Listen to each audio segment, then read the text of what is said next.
স্বাগত জানাচ্ছি পাবলিক টক অনুষ্ঠানে। সুপ্রিয় দর্শক মন্ডলী, আজকে আমরা মূলত কথা বলবো গণমাধ্যমের স্বাধীনতা। গণমাধ্যম আসলে বাংলাদেশে কি জনগণের হয়ে কথা বলছে কিনা, এই গণমাধ্যম বিষয়ক নানা বিষয় নিয়ে কথা বলবো। এই বিষয়ে আমাদের সঙ্গে কথা বলার জন্য যুক্ত হয়েছেন আহ বিশিষ্ট শিক্ষক এবং আহ সমাজ বিশ্লেষক নাহিদ আক্তার। চলুন আমরা অতিথির সঙ্গে যুক্ত হই। জি, আসসালামু আলাইকুম। আপনাকে স্বাগত জানাচ্ছি আমাদের অনুষ্ঠানে। আপনাকে ধন্যবাদ। আর আপনার যারা দর্শক যারা দেখবেন তাদের সবাইকে শুভেচ্ছা।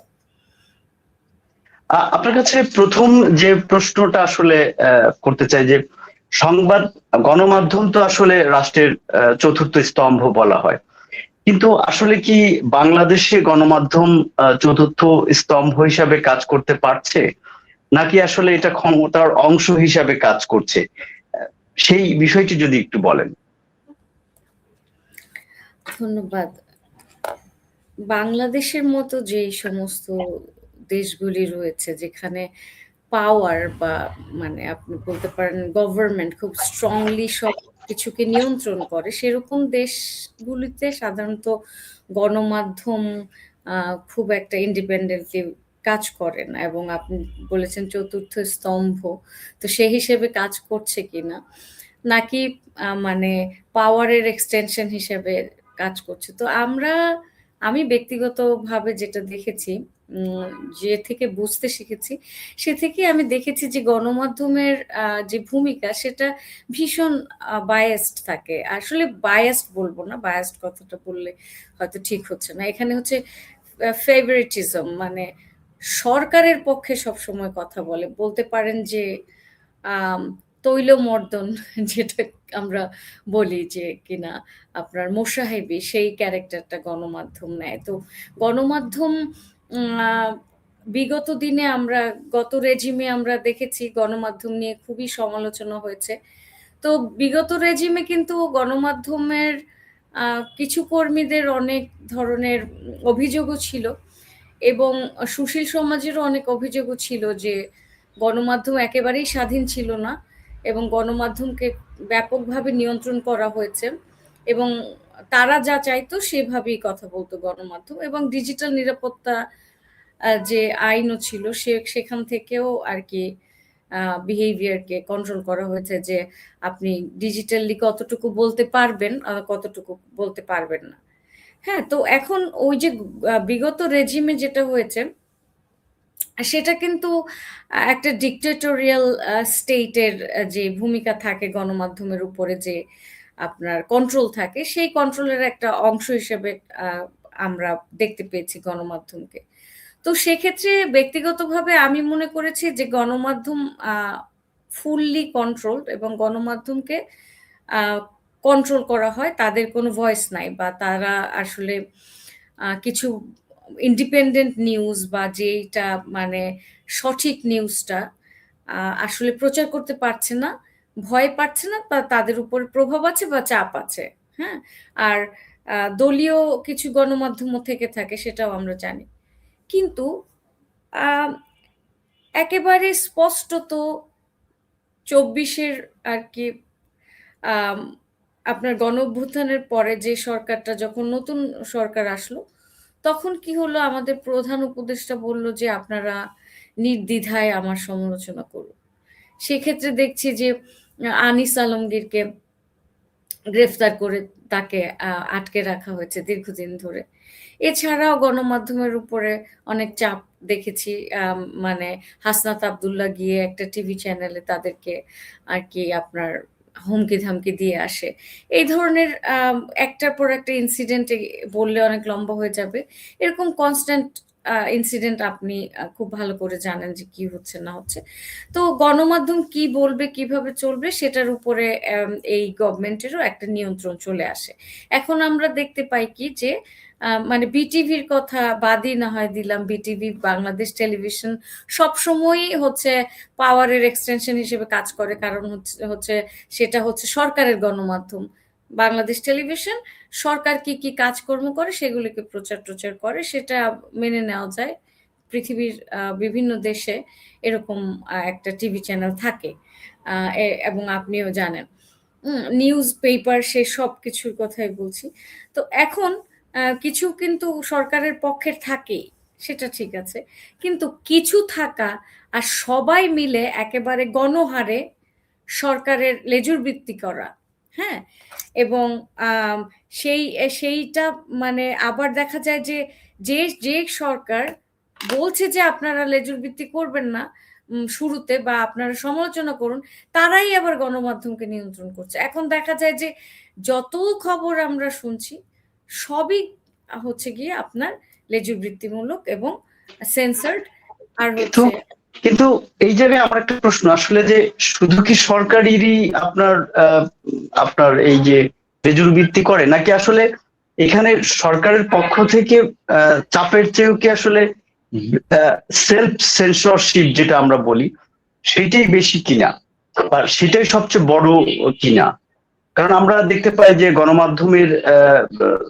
গণমাধ্যমগুলো মালিক, রাজনৈতিক এবং ব্যবসায়িক স্বার্থ সংশ্লিষ্ট বিষয়গুলোতেও তাদের একটা স্বনিয়ন্ত্রণের বিষয় থাকে বলে আমরা যেটুকু জানি।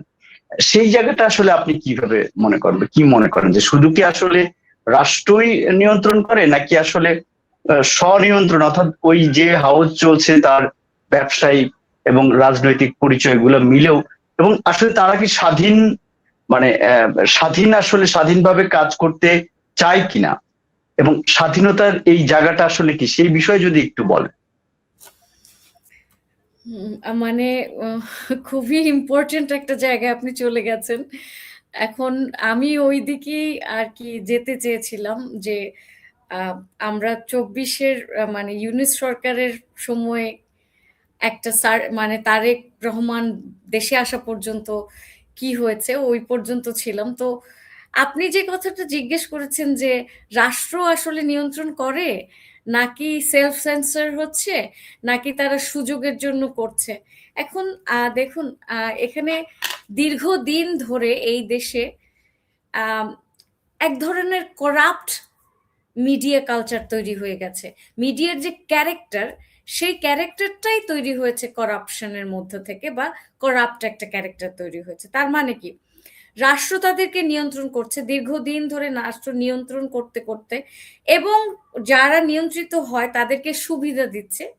মানে আপনি যখন রাষ্ট্রের পক্ষ নিয়ে কথা বলবেন এবং রাষ্ট্রের পক্ষ নিয়ে নিউজ ছড়াবেন, তখন আপনি সুবিধা পাচ্ছেন, আপনি ক্ষমতা পাচ্ছেন, আপনি ক্ষমতা চর্চা করতে পারছেন, আপনি ক্ষমতার অংশ হয়ে উঠছেন।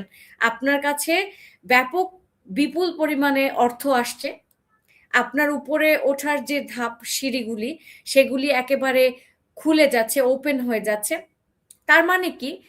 গণমাধ্যম যখন দেখে যে লেজুর বৃত্তি করলে বা সরকারের লেজুর বৃত্তি করলে তাদের আ সকল ধরনের সুবিধার দ্বার উন্মোচিত হয়ে যায়।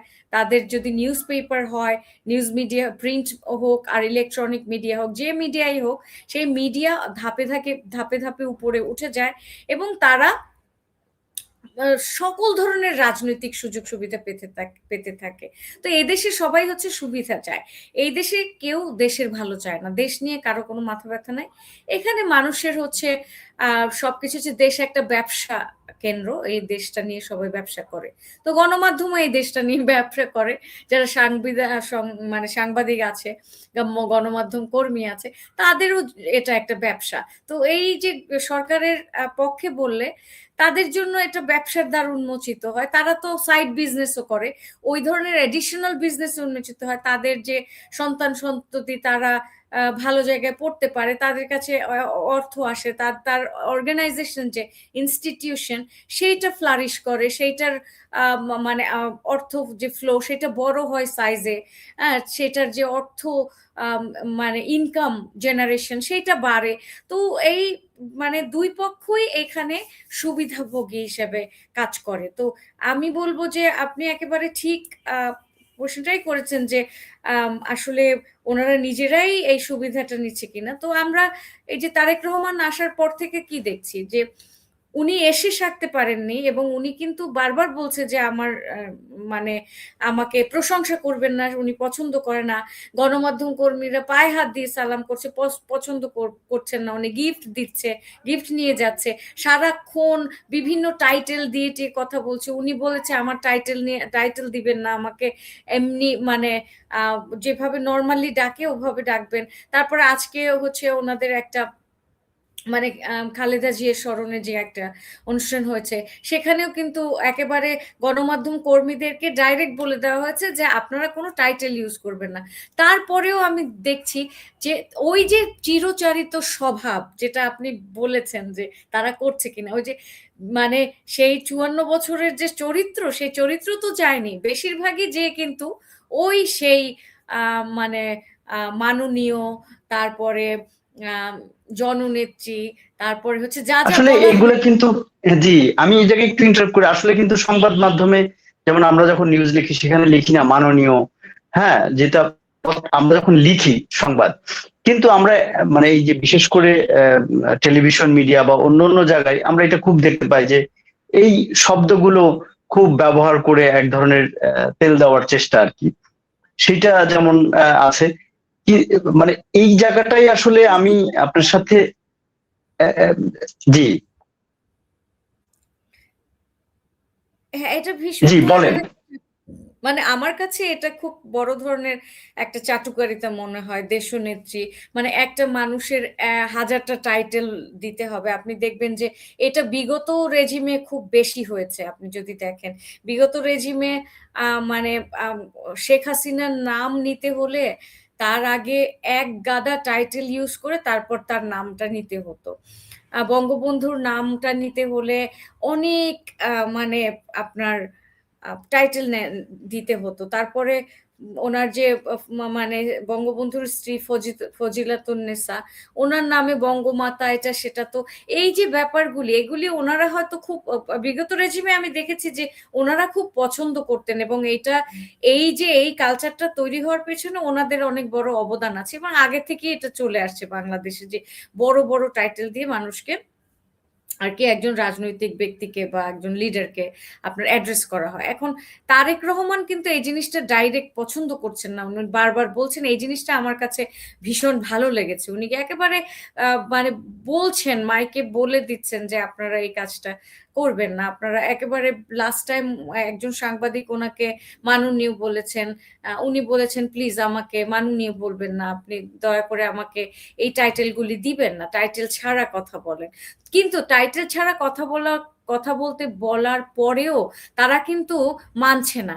তাদের যে চরিত্র যেটা তারা শিখে এসছে সেটাই করে যাচ্ছে। তার মানে কি আপনি চাইলেও দেখেন আপনি চেঞ্জ করতে পারছেন না। সেই যে চাটুকারিতার বা লেজুর বৃত্তি যেটাই বলেন, মোসাহেবি, সেগুলি তারা করেই যাচ্ছে করেই যাচ্ছে। ওই যে ভাষা, দেখবেন যে আপনার এই একই জার্নালিস্টরা, হ্যাঁ, একই গণমাধ্যম আহ, গত রেজিমে একেবারে কনস্ট্যান্টলি লেজুর বৃত্তি করেছে আর টাইটেল দিয়ে ভরে ফেলেছে। এখন আবার টাইটেল তারা চেঞ্জ করে ফেলেছে, এখন ফ্যাসিস্ট টাইটেল দিয়েছে। মানে এই সমস্ত ফুনি টুনি এই ধরনের টাইটেল দিচ্ছে একই ব্যক্তি, যাদেরকে যার সে লেজুর বৃত্তি করে এসছে, একই ব্যক্তিরা আবার সেই ব্যক্তি একবার আরেকজনের মানে লেজুর বৃত্তি করছে। তো এদের ক্যারেক্টার যে আমরা দেখতে পাচ্ছি একেবারে সামনাসামনি আমাদের চোখের সামনে ভাসছে, আমাদের ইয়াং জেনারেশন দেখছে, দেখে এই চাটুকারিতা তাদের থেকে শিখছে, ডিসঅনেস্টি শিখছে। ধরেন আপনি একই টাইটেল সবাইকে দিচ্ছেন, মানে সবাইকে মোসাহেবি করছেন, তাহলে আপনি ভালোবাসেনটা কাকে? আপনার আইডিওলজিটা কি? আপনি কাকে পছন্দ করেন?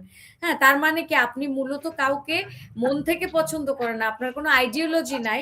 মূল বিষয়টা হচ্ছে গিয়ে আপনার চাটুকারিতা। তো এই যে চাটুকারিতা কি হয়, গণমাধ্যম একটা বিরাট ভূমিকা পালন করে মানুষের ক্যারেক্টার বিল্ডিং এ, নেশনের ক্যারেক্টার বিল্ডিং এ, এবং ইয়াং জেনারেশন ইউথদের ক্যারেক্টার বিল্ডিং এ। তো এখন কি হয়ে যাচ্ছে দেখেন যে গণমাধ্যমকে দেখে দেখে আমাদের ইউথ যারা ইয়াংরা তারাও এই চাটুকারিতা শিখছে। তার মানে কি আমরা বাই ভার্চু মানে আমরা শিখিয়ে দিচ্ছি একটা চাটুকর আহ, জাতি তৈরি করতে, আমরা আর কি ওইভাবে তাদেরকে কনস্ট্রাক্ট করছি, তৈরি করছি, বিল্ড করছি। একই সাথে কি আসলে এই যে এইটার কারণে মানে গণমাধ্যমের প্রতি মানুষের যে ধরেন একসময় আস্থা, বিশ্বাসযোগ্যতা এবং যে ধরনের ভরসা ছিল সেটা নষ্ট হচ্ছে কিনা বা নষ্ট কতটুকু হলো সেটা একটা ব্যাপার। আরেকটা ব্যাপার হচ্ছে যে আসলে এই যে মিডিয়া হাউসগুলোর কাঠামোগত সমস্যা এবং মূলধনগত সমস্যাই কি আসলে এই মূল বিষয় কিনা। কারণ আমি আপনার কাছ থেকে যে বিষয়টি এটা জানতে চাই যে আপনি যেহেতু বাইরে থেকেছেন, দুটো রাশিয়া এবং লন্ডনে মানে থেকেছেন, ইংল্যান্ডে থেকেছেন, তো আসলে এই যে মানে বাংলাদেশের যে মিডিয়া গুলার যে কাঠামো এবং মানে প্রাতিষ্ঠানিক যে বিষয়গুলো অর্থায়ন যেভাবে হয় এইটা আসলে মূল সমস্যা কিনা, এই যে চাটুকারিতা বা এই যে ক্ষমতার সঙ্গে থাকার কারণ কি আসলে এইটার কারণে কিনা, মানে এই যে মানে অর্থনৈতিক যেটা আমরা ইনভেস্টমেন্ট বলছি, মিডিয়া ইনভেস্টমেন্ট এবং হাউজের কাঠামোগত বিষয়গুলা, এইটা আসলে এই দুইটা জায়গার পার্থক্য যদি একটু বলতেন। অ্যাবসলিউটলি খুবই ইম্পর্ট্যান্ট একটা আহ, মানে জায়গায় আপনি কোয়েশ্চেনটা করেছেন। এখানে কাঠামোগত ব্যাপারটা কিন্তু অনেক বড় রোল প্লে করে। মানে যেটা আপনি বলেছেন মূলধন, মানে তাদের যে ফাইন্যান্সিং, হ্যাঁ, এখানে ফাইন্যান্স আমাদের মতো দরিদ্র দেশের জন্য অনেক বড় ব্যাপার। তো এখানে দেখা যায় কি যে প্রত্যেক বিজনেস ওনাররা চায় কি তার বিজনেসটা গ্রো করুক, কিন্তু বাংলাদেশে যে বিজনেস গ্রো করার সিস্টেমটা খুবই ফল্টি একটা সিস্টেমে কাজ করে। তো এখন দেখেন যে এইখানে হচ্ছে কি যে গণমাধ্যমকে যদি সাকসেসফুল হতে হয় তাহলে তাকে ডেফিনেটলি মানে পাওয়ারের সাথে থাকতে হবে, পাওয়ার স্ট্রাকচারের সঙ্গে থেকে কাজ করতে হবে। তা না হলে সে গ্রো করতে পারবে না। মানে তার যে ইনভেস্টমেন্ট, সেই ইনভেস্টমেন্ট ক্রাইসিসে পড়বে। তো এদেশে বেশিরভাগ বিজনেস ওনাররাই এই ক্রাইসিসে পড়ে। আপনি গণমাধ্যমের দিকে তাকালে দেখবেন যে যদি প্রিন্ট মিডিয়া দেখেন, সবাই কিন্তু খুব মানে প্রথম আলো, ডেইলি স্টার বা বড় বড় পত্রিকার মতো অত সাকসেসফুল না, আর অত অর্থও নাই, হুম, বা অত ইনভেস্টমেন্ট ক্যাপাসিটি নাই। সেক্ষেত্রে যে তার মানে কি আপনি প্রিন্ট মিডিয়া দেখবেন অধিকাংশই হচ্ছে খুব অল্প পয়সায় চলে, খুব সামান্য তাদের এমপ্লয়ি যে স্যালারি, সে এমপ্লয়ি স্যালারিও কিন্তু খুব কম। তো সেক্ষেত্রে কি হয় যে আবার ওই টিভি চ্যানেলগুলির মধ্যেও তো গ্রেডিং আছে, এ গ্রেড, বি গ্রেড।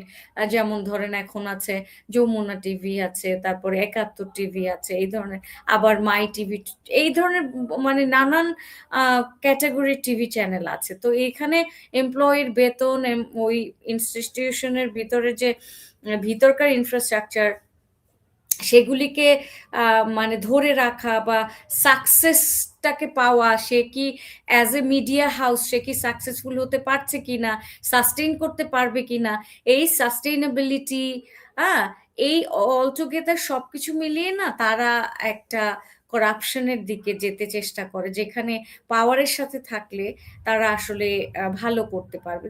আর আপনি যে আমাকে জিজ্ঞেস করেছিলেন যে, ও আরেকটা কথা জিজ্ঞেস করেছেন, আমি ট্রাস্টের কথাটা বলি, তারপরে আমি ওই যে বিদেশের সাথে কন্ট্রাস্ট সেটা একটু বলছি। তো আম, এই সমস্ত আসলে টিকে থাকার জন্য তারা যাই করুক, ক্ষমতার সাথে থাকার জন্য তারা যাই করুক, দিনের শেষে কিন্তু ক্ষতি আমাদের হয়, আমরা যারা আমজনতা, পাবলিকের ক্ষতি হয়। কি হয়, আমরা কারেক্ট ইনফরমেশনটা পাচ্ছি না।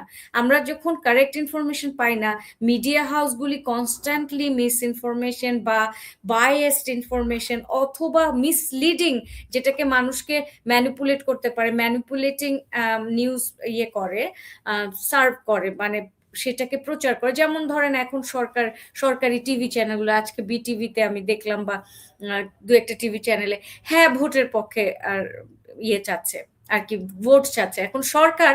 এখন দুটো ভোট, তাই না, একটা হচ্ছে হ্যাঁ আর একটা হচ্ছে না, দুটো, তাই না? তার মানে এক পক্ষ হা, এক পক্ষ না দিবে।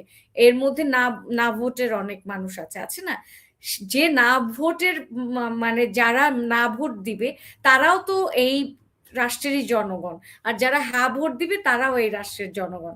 তার মানে কি সরকার একটা শ্রেণীর জনগণের হয়ে কাজ করছে, কিন্তু সরকার কিন্তু এটা করতে পারে না, মিডিয়াকে দিয়ে সে সরকার এটা করাচ্ছে। তার মানে কি সরকার আহ একটা স্পেসিফিক জিনিস চাচ্ছে নিজেদের সাথে, এবং সেই জিনিসটাকে স্ট্যাবলিশ করার জন্য সে মিডিয়াকে ইউজ করছে, মিডিয়াও সে ইউজড হচ্ছে। তো অলটুগেদার এতে কি হচ্ছে জানেন, যে সরকার সবার জন্য না, যে সে আমার না, যে সে সেটা প্রমাণ করছে। সে তার মধ্যে কোনো ফেয়ার ইয়ে নাই, মানে সে ফেয়ার না। হ্যাঁ, সে একেবারেই আনফেয়ারলি এই কাজটা করছে। তার মানে কি দেখেন, যে সরকারও কিভাবে, রাষ্ট্র কিভাবে শেখাচ্ছে যে আনফেয়ার মিন্স করতে মানে মিডিয়া গুলিকে। এখন তার মানে কি, যে দিনের শেষে ক্ষতিগ্রস্ত কিন্তু আমরা জনগণ হচ্ছে। আমাদের নিউজ হচ্ছে গিয়ে আমাদের সবকিছু তৈরি করে, মানে আমার যে রাইটস, অধিকার, সিটিজেনশিপ যে রাইটস আছে, সেই সকল প্রকার রাইটস হচ্ছে আমরা পাবো কিভাবে? ইনফরমেশনের মাধ্যমে। যে যে ইনফরমেশন প্রডিউসড হয় আমাদের কাছে আসে, ধরেন জিনিসপত্রের দাম, বাজার সিন্ডিকেট ধরেন একটা জিনিস বললাম, হ্যাঁ। এখন এই বাজার সিন্ডিকেট নিয়ে যদি একটা মিসলিডিং নিউজ সবাই মিলে প্রচার করে, অধিকাংশ নিউজ মিডিয়া প্রচার করে, তাহলে কি হয়? আমি as a person, as a citizen, আমার ক্ষতি হচ্ছে। আমি কারেক্ট ইনফরমেশন পাচ্ছি না, এবং আমার লাইফে বিভিন্ন জায়গায় ক্ষতি হচ্ছে। তো এক্সকিউজ মি, এখন দিনের শেষে এই ক্ষতিটা যখন আমাদের হয়, তখন আমাদের ট্রাস্ট নষ্ট হয়, আমরা বিশ্বাস হারিয়ে ফেলি। হ্যাঁ, এখান থেকে বিশ্বাসটা আমরা সম্পূর্ণভাবে হারিয়ে ফেলি। এরপরে আসছি হচ্ছে মানে আমি যে সমস্ত দেশে থেকেছি, সেখানে মানে নিউজ মিডিয়াগুলি কিভাবে কাজ করে। রাশিয়ার কথা বলবো। রাশিয়া যেহেতু মানে একেবারেই ডিক্টেটোরিয়াল একটা স্টেট, ওখানে বলে গণতন্ত্র, কিন্তু আসলে গণতন্ত্র নাই। রাশিয়াতে মূলত হচ্ছে মিডিয়া সরকারের পক্ষ হয়েই ওনারা প্রচার করে, ওনাদের মানে সরকারের বিপক্ষে যায় এমন নিউজ প্রচার করার গাটস বা সাহস নেই। আর মানে ইউকেতে যেটা হয়, ইউকেতে বিবিসি আমরা সবাই দেখি, বিবিসি অনেক চেষ্টা করে বা করতে বাধ্য। বিবিসি একদম ওয়ার্ল্ড ওয়াইড, যেহেতু ব্রিটিশ ব্রডকাস্টিং সিস্টেমটা দীর্ঘকাল ধরে প্রচার হয়ে আসছে, সেহেতু এখানে কিছুটা ফেয়ারনেস আছে। মিডিয়া বায়াস সব জায়গায় আছে। যেমন ধরেন আমি বিবিসির কিছু রিপোর্ট দেখেছি 24-এর পর থেকে, সেগুলি একদম বাংলাদেশের আল জাজিরা ঠিক বাংলাদেশের টিভি চ্যানেলগুলিতে যে রিপোর্টগুলি আছে ওগুলি কাটছাট করে বা সেম নিউজই তারা প্রচার করছে, এবং ওই নিউজগুলি অনেকটাই হচ্ছে মিসলিডিং, ভালো কোনো নিউজ না। হ্যাঁ, এবং অথেন্টিকও না, খুবই একপাক্ষিক। তো এই যে নিউজটা বিবিসি প্রচার করলো, এই প্রচারটা সে কিন্তু আমাদের দেশের মিডিয়ার থেকে বায়াসড হয়ে, বা আমাদের দেশের অধিকাংশ মিডিয়া কি নিউজ করছে বেসড অন দ্যাট, ও সেও নিউজ করছে, বা আল জাজিরাও ওই similar types of news produce করছে। তার মানে ওখানে কিন্তু আমি দেখতে পাচ্ছি যে আসলে কতখানি সত্যতা সে তুলে ধরতে পেরেছে, সেটা একটা সেই প্রশ্নটা আমরা করতেই পারি। সুতরাং মিডিয়া কখনোই একেবারে এক্সাক্ট যে ট্রুথটা আমাদের সামনে তুলে ধরবে, তার বায়াস থাকবে না, সেটা মনে করার কোনো কারণ নাই। তবে জি জি জি বলেন। তবে মানে ব্রিটিশ মিডিয়া অনেকখানি বাধ্য, কারণ তাদের অ্যাকাউন্টেবিলিটি আছে মিডিয়ার, যেহেতু ডেমোক্রেটিক স্টেটের তারা, সেহেতু তাদের অতখানি তাদের উপরে কন্ট্রোল নাই। স্টেটের ওরকম স্টেট তাদেরকে ওভাবে ইয়ে করে না, মানে এতখানি প্রভাব নাই যে তাদের লেজুর বৃত্তি করতে হবে, বা স্টেট রাষ্ট্র যেরকম চায় সেটা সে করবে, সেটা কিন্তু সেই দায়বদ্ধতা কিন্তু বিবিসির বা ব্রিটিশ আইটিভি বলেন, যে সমস্ত চ্যানেল ট্যানেল আছে ইউকেতে, ওদের ওই ধরনের অত দায়বদ্ধতা নাই। তারা নিজেরা যদি কোনো নিউজ প্রেজেন্ট করে তা based on their own bias, সেটা ভিন্ন। হ্যাঁ, তো এখন ওইখানের এই টোটাল নিউজ প্রোডাকশন সিস্টেমটা ডিপেন্ড করে হচ্ছে ইউকেতে তার গভর্নমেন্ট পলিসির উপরে। তার গভর্নমেন্ট পলিসি হচ্ছে ডেমোক্রেটিক, সুতরাং তারা ডেমোক্রেটিকলি নিউজটা প্রডিউস করতে পারে, কিন্তু আমাদের তো সিস্টেম ডেমোক্রেটিক না, আমরা অটোক্রেটিক সিস্টেম। আচ্ছা, এই এই কারণে কি আসলে ধরেন এই যে সোশ্যাল মিডিয়া আসার পরে যেটা হয়েছে যে ধরেন গণমাধ্যম গুলা অনেক নিউজ, যেমন আমরা দেখেছি যে অনেক নিউজ গণমাধ্যম আহ, গণমাধ্যমের অনেক আগেই সোশ্যাল মিডিয়াতে চলে আসছে এবং পরে গণমাধ্যম অ্যাকচুয়ালি বাধ্য হয়ে নিউজ গুলা করেছে, এরকম ঘটনাও আমরা দেখেছি। তো যেটা বলতে চাচ্ছি যে আসলে এই যে গণমাধ্যমের এই কারণে কি আসলে সোশ্যাল মিডিয়ার মানে ইনফ্লুয়েন্সটা আসলে বেড়েছে কিনা, এবং গণমাধ্যমের বিশ্বস্ততা এই কারণেই নষ্ট হয়েছে কিনা, মানে এই যে সোশ্যাল মিডিয়ার যে বিষয়টি, এটি আসলে কতটা এখন বিশেষ করে তরুণ প্রজন্মের মধ্যে গণমাধ্যম না সোশ্যাল মিডিয়া বেশি আসলে ইম্প্যাক্টফুল হচ্ছে, সেই বিষয়টা যদি একটু বলেন। এখন সোশ্যাল মিডিয়া অনেক পাওয়ারফুল টুল। মানে সোশ্যাল মিডিয়া একটা নিউজ মিডিয়া হয়ে দাঁড়িয়েছে।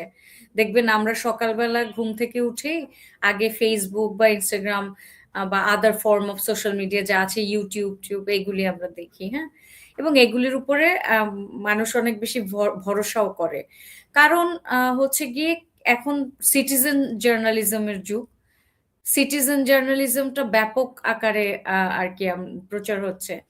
প্রত্যেক প্রত্যেকটা মানুষেরই যার কাছে একটা স্মার্টফোন আছে, ইন্টারনেট সার্ভিস আছে, সেই দেখবেন একটা সিচুয়েশনকে ক্যাপচার করে তারপর সে কিন্তু ওটা প্রচার করতে পারছে। এখন এক্ষেত্রে আম যে সে যে ওই যে জিনিসটা আর কি স্টেজড কিনা, যেই ধরেন ভিডিওগুলি যখন আমরা দেখি, সেগুলি স্টেজড কিনা অথবা সেগুলি জেনুইনলি ঘটেছে কিনা মাঝে মধ্যে এটা বোঝাও বড় মুশকিল হয়ে যায়।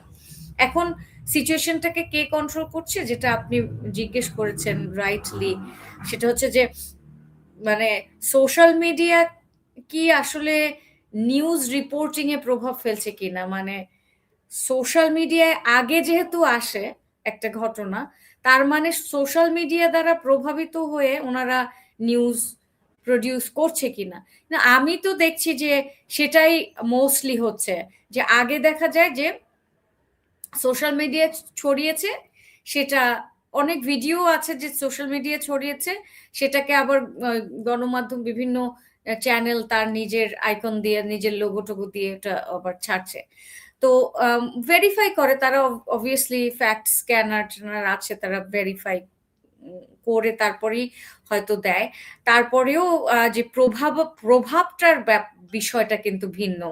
নিউজ রাইট না রং তার থেকেও বেশি ইম্পর্টেন্ট কোয়েশ্চেন ছিল যে আসলে মানে প্রভাবিত হচ্ছে কিনা। বা এখানে যেটা হচ্ছে দেখবেন যে ক্লিক বেট যে জার্নালিজম যেটা চালু হয়েছে, সেটা কিন্তু সোশ্যাল মিডিয়া কেন্দ্রিকই শুরু হয়েছে। যে মানে জি এ কি বললো, জি, মানে হ্যাঁ টাইটেল হ্যাঁ এ না, কি। জি আমি এই প্রশ্নটা আসতে চাচ্ছিলাম।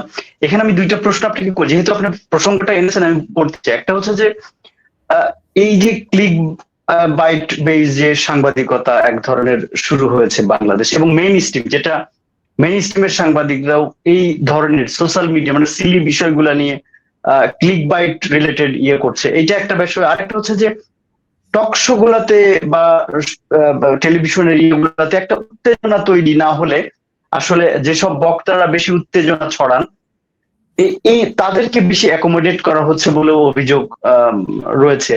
এবং মানে এটা হলে তাহলে ক্লিকটা বেশি আসে, ভিউটা বেশি আসে। এই যে অবস্থাটা, এইটা আসলে মানে কি অবস্থা, এবং এটার মানে প্রভাবটা আসলে কি হবে সেই বিষয়েও আপনি একটু বলবেন।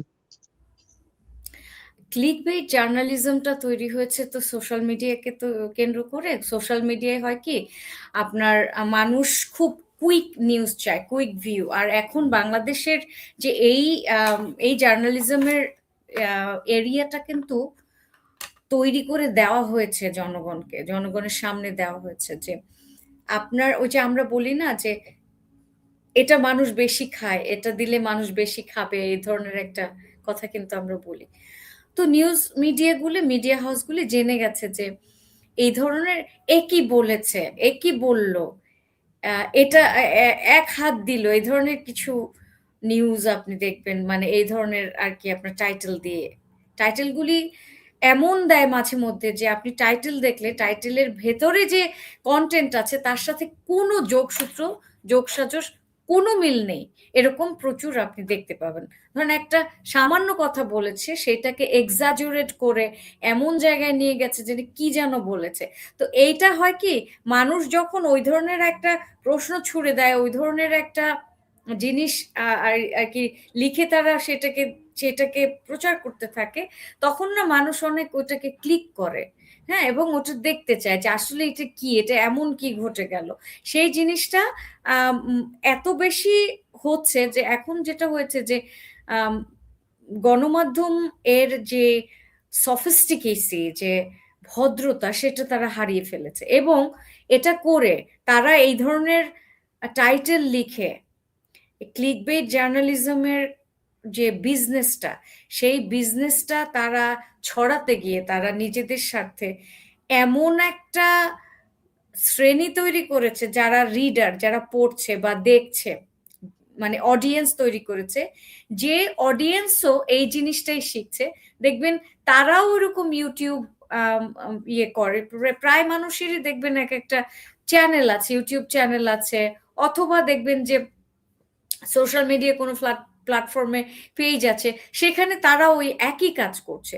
তার মানে কি, এতে মানুষের যে চরিত্র, মানে আপনার সিটিজেনের যে ক্যারেক্টার, সেই ক্যারেক্টার বিল্ডিং হচ্ছে না, ক্যারেক্টারটা চেঞ্জ হয়ে যাচ্ছে। আমরা আগে দেখতাম কি যে বিটিভিতে সুন্দর করে কথা বলছে, সুন্দর করে সংবাদ পাঠ পাঠ হচ্ছে, সত্য মিথ্যা আমরা ওইটা তো বিটিভি তো সরকারের আপনার চ্যানেল, সেটা ভিন্ন কথা। কিন্তু দেখা যায় যে ওই একটা ভদ্রতা, একটা সভ্যতা, মানে জাতিকে সভ্য করার একটা ব্যাপার ছিল। আর এখন যেটা হচ্ছে যে জাতিকে গালিবাজ করার একটা ব্যাপার তৈরি হয়েছে, জাতিকে কতখানি ভায়োলেন্ট।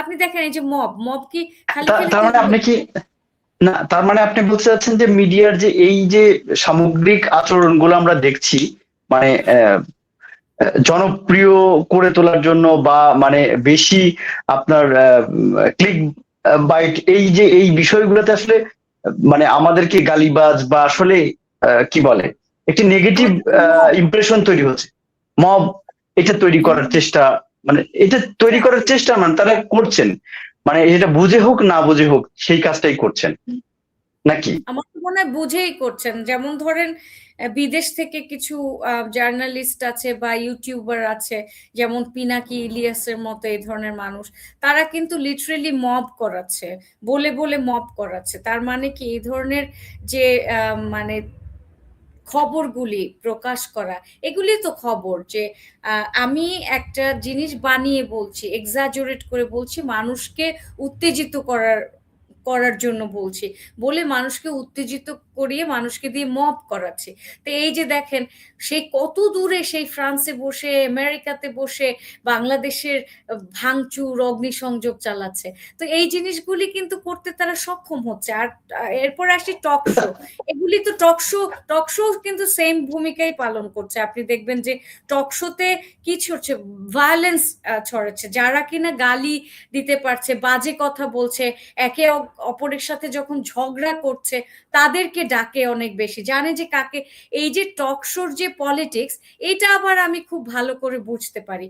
টক শো কিন্তু খুব পলিটিক্যাল, রাজনৈতিক। যেমন ধরেন আপনি আর আমি টক শো করছি, কথা বলছি, এখানে কিন্তু ওই রাজনৈতিক কারণে আপনি আমাকে ডাকেননি, আমি একজন শিক্ষক, আপনি আমাকে চিনেন বলে আপনি কথা বলার জন্য ডেকেছেন। কিন্তু মেইন স্ট্রিমে কি হয়, মেইন স্ট্রিমে এটা হতে হবে রাজনৈতিক, কার কথা মানুষ বেশি খায়, এবং কে কার অ্যাফিলিয়েশন কোন ডমিনেন্ট রাজনৈতিক গ্রুপের সাথে আছে, তাকে ডাকবে, এবং তার ভাষা কি এবং তার কথা। কিছু কিছু ভদ্র মানুষও আছে যাদের কথা কিন্তু মানুষ শোনে, যেমন ধরেন আব্দুল তুষার আছে, মাসুদ কামাল আছে, ওনারা খুব ভালো কথা বলেন, ওনারা তো কাউকে মানে ভায়োলেন্ট কোনো কথাবার্তা বলেন, এরকম অনেকেই আছে। এবং আমি সেটাও বলে নিচ্ছি, সবার কথা বলছি না, কিন্তু দেখা যায় যে কিছু কিছু মানুষ আছে দেখবেন যে এত বাজে কথা বলছে, স্বাধীনতার বিরোধী দল। ধরেন কনস্ট্যান্টলি স্বাধীনতা বিরোধী ন্যারেটিভ প্রডিউস করে যাচ্ছে, এইসব মানুষকে কি ডাকে নাকি কোনো মিডিয়ায়? কারণ সেটা তো আমাদের নিউ জেনারেশন শিখবে যে তার মানে আমাদের স্বাধীনতা কি একটা হোক্স ছিল কিনা, হ্যাঁ, ভারতের ষড়যন্ত্র ছিল কিনা। এই সমস্ত লোকদের এখন ডিমান্ড বেশি, এবং এটার এই টকশোর বক্তা চুজ করা ভীষণ রাজনৈতিক, ভীষণ অর্থনৈতিক, হ্যাঁ, ভীষণ ক্লিক বেইট। এই ব্যাপারটা মানে কনফ্লিক্ট যত বাড়ায় টকশোর মধ্যে, যেই চ্যানেল দেখবেন যে আজকে লো পারফর্ম করছে, তার কয়েকটা টক শোতে যে দেখবেন যে মারাত্মক গরম কয়েকটা টক শো হলো, কনফ্লিক্টিং টক শো হলো, অনেক মানে হাই পিচে গালি গালা ঝগড়াঝাটি হলো, দেখবেন ওই ওদের ইয়ে বেড়ে যাবে। আপনার শব্দটা ভুলে গেছি, যে সাথে সাথে আপনার, হ্যাঁ, এটার হচ্ছে আপনার মানে ভিউটা বাড়বে আর কি, ভিউ যেটা বাড়ে বলে আর কি। ওটার। হ্যাঁ হ্যাঁ, ওটার একটা কি যেন শব্দ আছে, আমি একটু ভুলে গেছি আর কি, এই আর কি।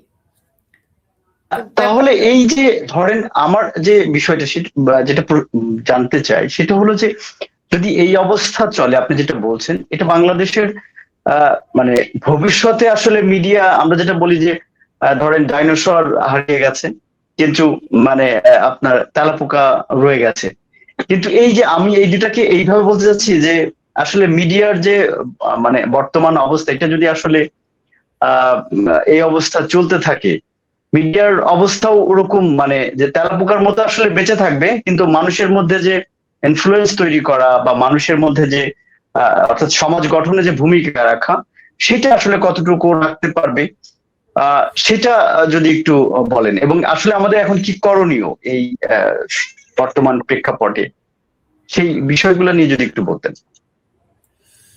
এই পদ্ধতিতে কি হবে, এই পদ্ধতিতে মিডিয়া অর্থ ইনকাম করতে পারবে, টাকা পয়সা তারা বাড়াতে পারবে, তাদের ব্যবসা ভালো হবে, এটা সঠিক যে তারা যে পদ্ধতিতে আগাচ্ছে পুরোটাই হচ্ছে অর্থনৈতিক, এবং পুরোটাই হচ্ছে পাওয়ার প্র্যাকটিস, অর্থনীতি এবং ক্ষমতা দুটোই, হ্যাঁ। যেমন পাওয়ারের সাথে ক্ষমতার সাথে যখন তারা থাকে, চাটুকারিতা করে, তখন তাদের ক্ষমতা বৃদ্ধি হয়। ক্ষমতা বৃদ্ধির সাথে আপনার অর্থনৈতিক যে সচ্ছলতা মিডিয়া হাউসগুলির, সেগুলিও কিন্তু বৃদ্ধি হচ্ছে। তো তারা ওখানে গেইন করছে। কিন্তু এই এই গেইন জায়গায় একটু, এই জায়গায় আপনি যেটা বললেন যে অর্থনৈতিক বাড়ছে বা ইয়ে, কিন্তু আমরা কিন্তু আসলে অধিকাংশ মিডিয়া হাউস গুলোই দেখি যে আসলে কর্মীদের বেতন বা অন্য অন্য অনেক কিছু অনেক ক্ষেত্রেই সমস্যা হয়। তো আয় যদি বাড়ে তাহলে এইগুলাতে মানে দিতে সমস্যা হয় কেন, এটা একটা। বাট আমার দেখা আসলে মিডিয়াগুলা মানে অর্থনৈতিক ভাবে যেটা সঠিকভাবে আয়ের যে বিষয়গুলা, সেগুলো নিয়ে তাদের ফোকাস আমার মনে হয় যে ওরকম ইনোভেটিভ ফোকাস আসলে খুব কম। তারা বরং এই যেটা বলছেন যে মানে এই টাইপের কাজে যে ইনকাম হলো তার চেয়ে বরং আমার মনে হয় যে অন্য কোনো বিষয়ই আছে কিনা পেছনে। মাল্টিপল ফ্যাক্টর কাজ করতে পারে। ধরেন আমরা যখন কথা বলি, দু একটা ফ্যাক্টরকে আমরা হাইলাইট করি, বিশেষ করে যেগুলি আমাদের ব্রেনে থাকে, আমরা মনে করি যে এইগুলি রাইট, সেগুলি বলি। বাট এখানে অনেক ফ্যাক্টর কাজ করে। যেমন ধরেন আপনি বলেছেন মিডিয়ার যে এমপ্লয়ি স্যালারি বা মানে কাজের পরিবেশ উন্নত করা, এগুলির দিকে খুব একটা যে ঝোঁক আছে সেটা নেই, বা ধরেন টাইমলি স্যালারি দেওয়াটাও, এগুলি হচ্ছে ক্যারেক্টার, হ্যাঁ।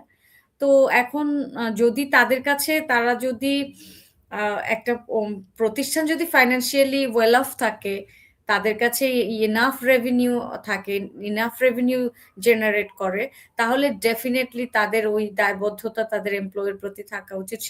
সেক্ষেত্রে এগুলো রেগুলেশনের আন্ডারে আনা উচিত, যে মিনিমাম ওয়েজ কত হবে বা স্যালারি ডেট, এইগুলিতে লেবার ল অনুযায়ী কাজ করা উচিত এই জায়গাগুলিতে, এবং এগুলির স্ট্রিক্ট রেগুলেশন, বাংলাদেশের তো স্ট্রিক্ট রেগুলেশনের আন্ডারে থাকে না, যে ধরেন এমপ্লয়ীদের যে স্বার্থ সংশ্লিষ্ট ব্যাপারগুলি, সেগুলির জন্য হচ্ছে ওদের নিজস্ব আর কি লেবার অর্গানাইজেশন গুলি থাকা উচিত, যারা কিনা এগুলিতে কাজ করবে, সুবিধাগুলি দেখবে, এবং স্টেটেরও এখানে অনেক মানে এনফোর্স করার বিষয় আছে, এবং সেটা অত্যন্ত গুরুত্বপূর্ণ।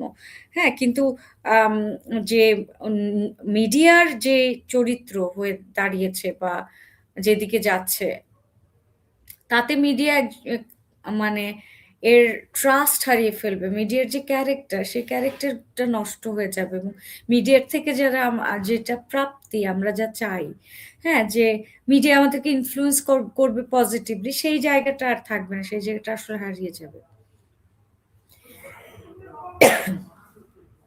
জি, ধন্যবাদ। আমরা আসলে বাংলাদেশের মিডিয়ার বেশ কিছু বিষয় নিয়ে কথা বললাম। আমরা একদম শেষ পর্যায়ে অনুষ্ঠানে আমি সর্বশেষে আপনার কাছে যে বিষয়টি জানতে চাই, যে আসলে এই যে বর্তমানে যে ধরেন একটা স্বাধীন এবং বিশ্বাসযোগ্য মিডিয়া হিসেবে টিকে থাকার জন্য আসলে আমাদের মানে যদিও আপনি যেটা আছে যে অর্থনৈতিক বিষয়, আসলে মিডিয়া যারা মানে কি বলে ফিনান্স করছে, তাদেরও নানাবিধ বিষয় থাকে, কিন্তু এর মধ্যেও আসলে মিডিয়াকে কিভাবে স্বাধীন এবং বিশ্বাসযোগ্য ভাবে গড়ে তোলা যায়, সেই বিষয়টি যদি আপনি একটু বলেন, এবং সেক্ষেত্রে বিশেষ করে তরুণ প্রজন্মের কথা মাথায় রেখে আসলে কিভাবে এগিয়ে নেওয়া উচিত, সেই বিষয়টি যদি একটু বলতেন। মিডিয়া একটা বিরাট বড় ইনস্টিটিউশন।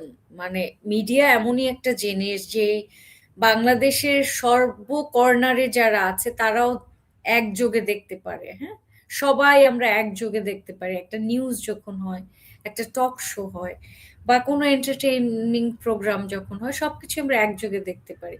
তো মিডিয়া একটা বড় ইনফ্লুয়েন্সার হিসেবে কাজ করে, এবং মিডিয়াকে এটা বুঝতে হবে যে তারা নেশনের যে ক্যারেক্টার, সেটা শেপ করতে পারে।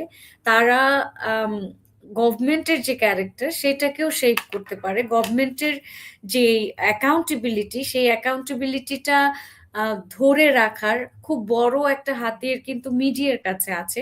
রাদার দেন তারা গভর্নমেন্টের স্বার্থটা কনস্ট্যান্টলি না দেখে, যে ইন্টারচেঞ্জেবল স্বার্থ, সেখানে তাদের নিজেদের স্বার্থটা শুধু দেখা, সেই সেই জায়গাটায় না যে তারা কিন্তু জেনুইন নিউজ ছাপাতে পারে, বা জেনুইন নিউজ প্রডিউস করতে পারে, প্রমোট করতে পারে।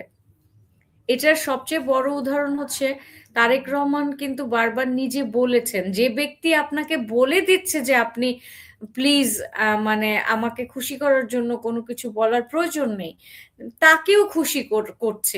তার মানে কি, চরিত্রের মধ্যে যেটা ঢুকে গেছে, ওই জিনিসটাকে ধীরে ধীরে পরিবর্তন করতে হবে। তার মানে কি, যে এরকম যদি গভর্নমেন্ট একটা গভর্নমেন্ট আসে, যেমন ধরেন তারেক রহমানের মতো, উনি যেরকম ডাইরেক্ট বলছেন, সমস্ত মানে ভবিষ্যতে যে সরকার আসবে, তারা যদি তাদের ভূমিকাটা ঠিকভাবে পালন করে, এখানে দেখবেন যে সরকারের ভূমিকা অত্যন্ত ইম্পর্টেন্ট, মানে সবচেয়ে ইম্পর্টেন্ট হচ্ছে সরকারের ভূমিকা।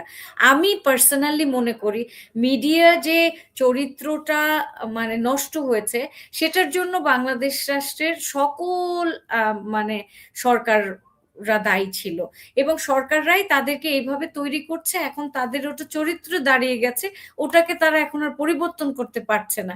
তাদেরকে অভয় দেয়া হয় যে আপনারা নির্দ্বিধায়, নির্ভয়ে নিউজ আপনারা ছাপাতে পারেন, বা আপনারা নির্ভয়ে নিউজকে প্রডিউস করতে পারেন, বা আপনি যে কোনো প্রোগ্রামকে বা টক শো বলেন, যে কোনো প্রোগ্রামকে আপনারা আমাদের নির্ভয়ে সমালোচনা করতে পারেন। এটা যদি হয়, তাহলে হবে কি, সমালোচনাটাও খুব হার্শ হবে না। কারণ আমি যখন সুযোগটা দিব, আমার মধ্যেই অ্যাকাউন্টেবিলিটি তৈরি হবে যে কতটা খারাপ ভাবে আমি মানে এটা করতে পারি। তখন কি হবে, আমার মধ্যেও একটা মানে মানে পলিশড নাইসার ওয়েতে একটা সংবাদ প্রডিউস করার প্রবণতা জন্মাবে। এবং এই যে সরকার যদি এই ভূমিকাটা পালন করে, সরকারের ভূমিকাটা আমি সবচেয়ে গুরুত্বপূর্ণ মনে করছি, তখনই ধীরে ধীরে মিডিয়া চেঞ্জ হবে। কারণ মিডিয়া যখন সাহসটা পাবে, সে জানবে যে আমার একটা মানে নেগেটিভ রিভিউ বা আমি সরকারকে সমালোচনা করলে বা আমার টিভি চ্যানেলের একটা টক শোতে যদি সরকারকে ক্রিটিক করি আমরা, সেটার কনসিকোয়েন্স আমার ভোগাতে হবে না। আমার মানে টিআরপি যেটা সেটা মানে সরকার আমাকে ইয়ে করবে না, মানে আম, বড় ধরনের কোনো প্রেসার দিবে না বা সরকার আমার বিজনেস বন্ধ করবে না। এখানে তো টিভি চ্যানেল এসে একেবারে সম্পূর্ণ বন্ধই করে দেয়, নতুন সরকার আসলে সে নিউজ পেপার সম্পূর্ণ বন্ধই করে দেয়। এই সমস্ত যখন বন্ধ হবে তখন দেখবেন ও মিডিয়ার একটা সাহস তৈরি হবে এবং আমাদের মানে সমাজ, আমাদের যে নতুন প্রজন্ম তারা একটা মানে ফেয়ার নিউজ পাওয়ার সম্ভাবনা তৈরি হবে। জি জি, ধন্যবাদ। আমরা সেই প্রত্যাশাই করি যে মিডিয়া একটি নিরপেক্ষ, আহ, সুষ্ঠু এবং সবার জন্য এবং দেশের জন্য ভালো যেটা হয় সেই বিষয়গুলো নিয়ে কাজ করবে এবং মিডিয়ার যে রোল সেটাই প্রকৃতপক্ষে তারা পালন করবে, সেই প্রত্যাশা আমাদের রইল। আপনাকে অসংখ্য ধন্যবাদ অনুষ্ঠানে আসার জন্য এবং অনেক সুন্দর আলোচনা উপহার দেওয়ার জন্য। আপনাকে অসংখ্য ধন্যবাদ। আপনাকে অসংখ্য ধন্যবাদ। সুপ্রিয় দর্শক মন্ডলী, এতক্ষণ আমাদের সঙ্গে থাকার জন্য অসংখ্য ধন্যবাদ। পরবর্তীতে কথা হবে নতুন কোনো বিষয়ে, নতুন কোনো অতিথির সঙ্গে। সে পর্যন্ত ভালো থাকুন, সুস্থ থাকুন, নিরাপদে থাকুন এবং আমাদের সঙ্গেই থাকুন।